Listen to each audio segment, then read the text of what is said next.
BRS working president KTR Australia పర్యటనను విజయవంతం చేయాలని పిలుపునిచ్చారు. ఇటు ఆస్ట్రేలియా బీఆర్ఎస్ వ్యవస్థాపక అధ్యక్షుడు కాసర్ల నాగేందర్ రెడ్డి అక్టోబర్లో జరగనున్న కేటీఆర్ ఆస్ట్రేలియా పర్యటన ప్రవాస తెలంగాణ సమాజానికి ఒక ముఖ్యమైన సందర్భంగా నిలుస్తుందని, తెలంగాణ అభివృద్ధి, భవిష్యత్తు రాజకీయాలు, ప్రవాస భారతీయుల పాత్రపై విస్తృత చర్చలకు వేదిక కానుందని పేర్కొన్నారు. అయితే పర్యటనకు సంబంధించి సన్నాహక సమావేశాలను సిడ్నీలోని కాన్బెర్రా నగరంలో ప్రవాస తెలంగాణ వాసులు నిర్వహించారు. కేటీఆర్ పర్యటనకు కార్యక్రమాల రూపకల్పన, పలు నగరాల్లో నిర్వహించాల్సిన సమావేశాలు, సమన్వయ కమిటీల ఏర్పాటుపై కూడా విస్తృతంగా చర్చించారు. అయితే ఈ సమావేశాల్లో బీఆర్ఎస్, ఆస్ట్రేలియా నాయకులు, ప్రవాస తెలంగాణ వాసులు, పార్టీ కార్యకర్తలు పాల్గొన్నారు. ఇక్కడ డిజిటల్ మెంబర్షిప్ పెంచడానికి వచ్చాము. సో కాన్బెర్రాలో మొట్టమొదటి 2016 నుంచి ఇక్కడ బీఆర్ఎస్ పార్టీ చాలా యాక్టివ్ గా ఉంది.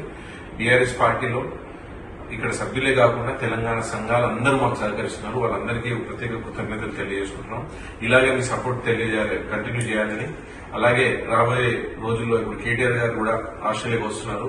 మీరు కాన్బెర్రా నుంచి తెలంగాణ బిడ్డలు, తెలుగు బిడ్డలు, ముఖ్యంగా మన ఇండియా నుంచి వచ్చిన అందరూ కేటీఆర్ సభకు వచ్చి అక్కడ విజయవంతం చేయాలని మీ అందరికీ కోరుకుంటున్నాం. Thank you. జై తెలంగాణ.